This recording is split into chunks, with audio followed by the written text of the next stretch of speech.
பெண்களுக்கும் சிறுமிகளுக்கும் எதிராக நடைபெறும் அநீதியை கண்டு பெரும் தேர்வு கொள்ளான் என்னதவா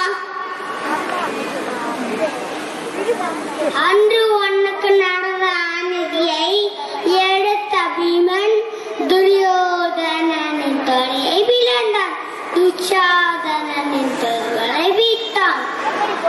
ஆனால் இங்கு இந்த பெண்களுக்கு நடக்கும் அநீதியை எப்படி தடுப்பது? செய்பவர்கள் கடமையாக தண்டிக்கப்பட வேண்டும்.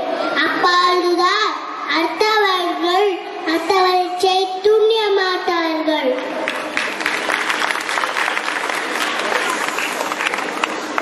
பீமா, இந்த கலியுகத்தில் உன் வளைவின் பற்றினாதான் மக்கள்